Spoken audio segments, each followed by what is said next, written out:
Saya adalah Mokondo. Ya, kalian gak salah dengar. Saya adalah Mokondo. Jadi gini ceritanya. Beberapa bulan yang lalu, saya resmi dapat surat cinta dari perusahaan.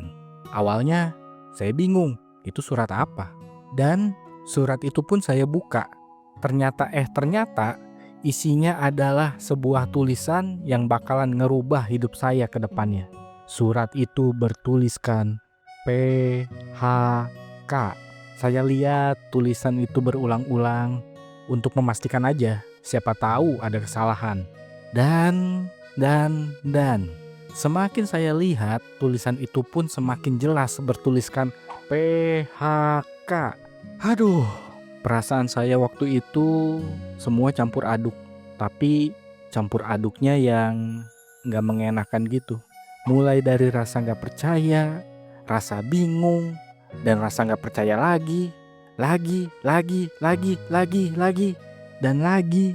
Pokoknya waktu itu saya ngerasa drop, gak tahu harus ngapain lagi. Dengan langkah yang berat, saya pun pulang. Semenjak hari itu, atau semenjak saya mendapatkan surat PHK itu, hidup saya pun berubah. Saya seperti ikan tanpa air, cuma bisa bengong doang. Iya, bengong doang. Perasaan bingung sering menghantui setiap harinya. Sekarang saya harus ngapain ya? Itu pertanyaan yang sering muncul di otak saya. Tiap hari, tiap detik, tiap menit. Yaitu, harus ngapain? Yang lebih mirisnya lagi, gara-gara saya terkena PHK, maka urusan mencari nafkah jadi dibebankan kepada istri saya. Ya, kalian gak salah dengar. Sekarang istri saya yang berjuang mencari rezeki demi menghidupi keluarga kami. Kurang tolol apa gue jadi suami coba? Dari saat itu, saya resmi menjadi seorang Mokondo.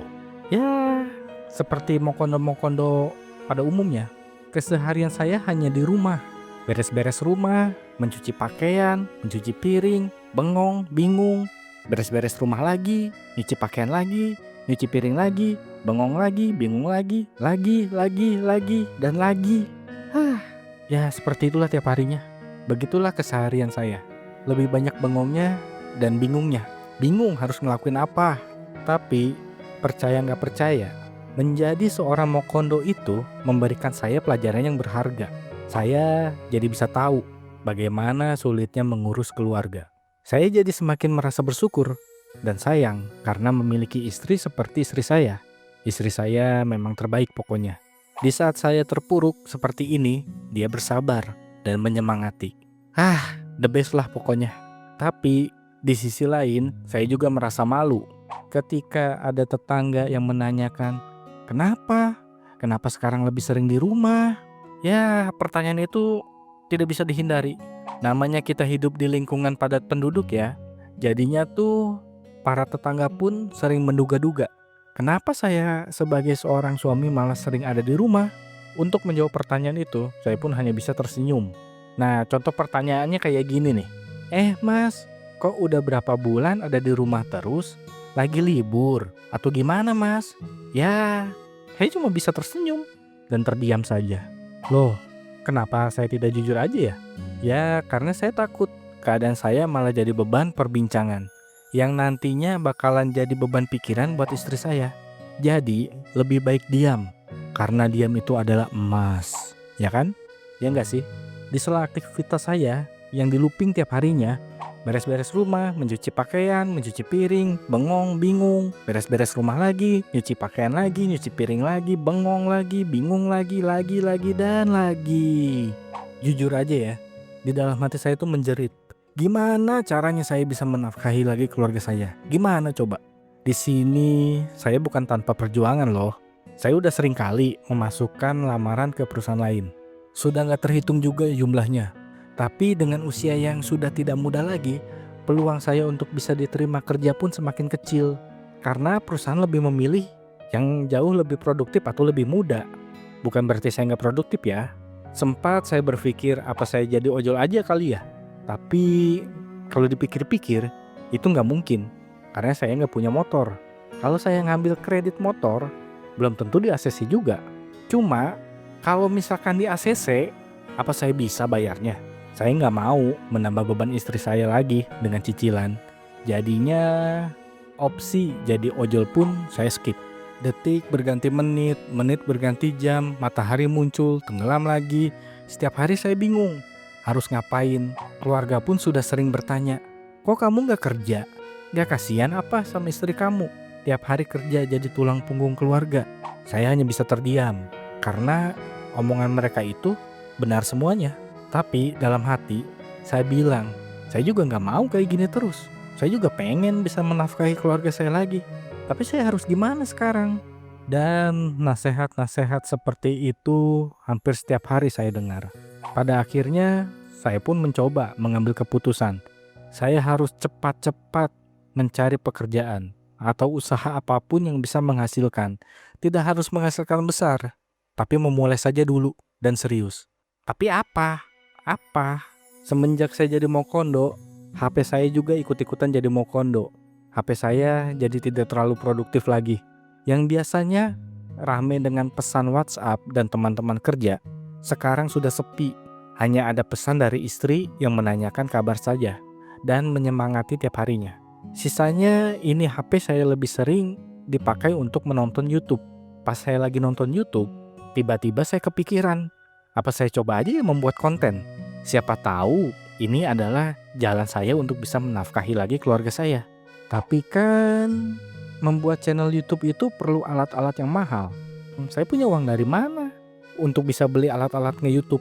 Untuk beli kopi saset aja, saya masih minta ke istri. Dan itu rasanya malu banget.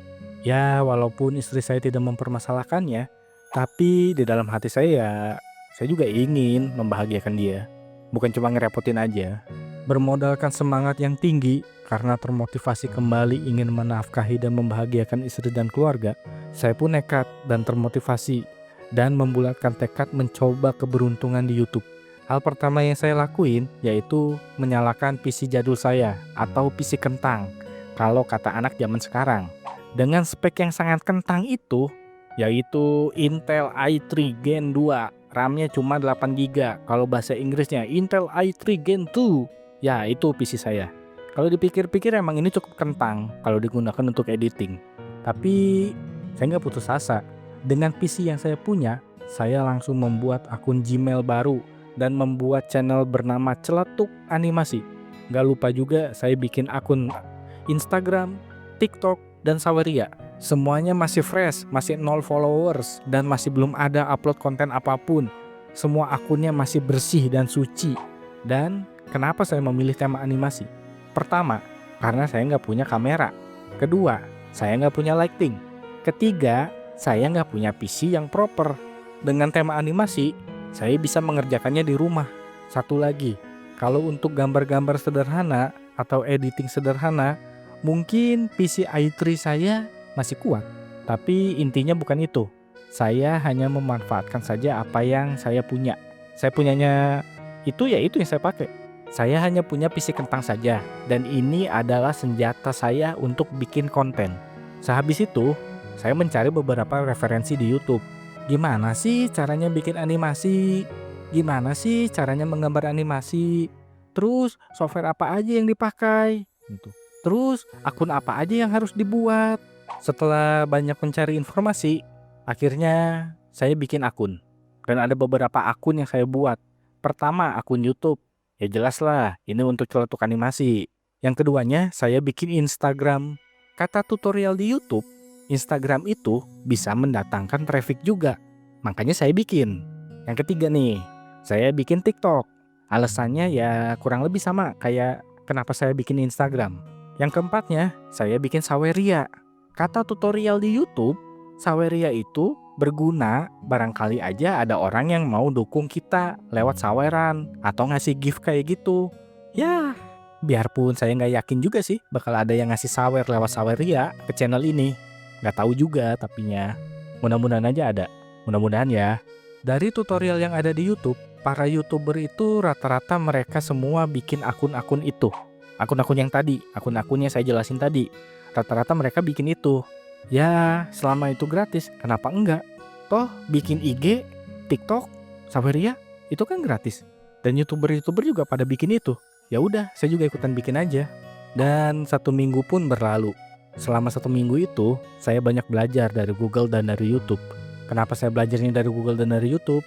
Ya karena teman-teman saya kebanyakannya para pegawai. Jadi, saya tidak punya teman yang mengerti dunia perkontenan yang bisa saya tanya. Nah itu, saya mau nanya ke siapa? Saya mau nanya ke YouTuber besar. Saya juga nggak tahu harus ngubunginnya kemana. Makanya saya mencari referensi dan belajar sendiri dari Google dan dari YouTube. Begitu. Setelah saya mencoba belajar sedikit demi sedikit, pada akhirnya saya meminta doa dari keluarga. Kalau saya itu mau mencoba membuat konten di YouTube. Nggak lupa juga saya memberitahukan istri tentang rencana saya membangun channel di YouTube. Istri saya pun setuju dan menyemangati saya. Istri saya pun percaya saya bisa melakukannya. Yang penting tetap semangat aja, itu kata dia. Ngedengar kata-kata itu, saya jadi semakin yakin untuk memulai petualangan baru saya di dunia per-YouTubean. Mau view-nya nanti kecil atau apapun yang terjadi, saya nggak boleh nyerah demi bisa menafkahi keluarga saya lagi. Yang awalnya saya adalah mokondo alias modal kolor doang, mudah-mudahan bisa menjadi mokondo yang sukses atau mokondo alias modal konten doang. Selanjutnya, seseru apa perjalanan saya dalam membangun channel YouTube dari nol ini? Makanya jangan lupa subscribe dan jangan lupa juga mampir ke sosial media saya yang lainnya yang masih suci alias 0 followers itu. Tapi kalian bakalan jadi sejarah di hidup saya karena bakal jadi saksi gimana saya membangun channel ini dari nol sampai bisa menafkahi keluarga saya lagi. Dan saya akan upload 1 minggu sekali. Oke, dah segitu aja. Saya mau lanjut cuci piring. Bye.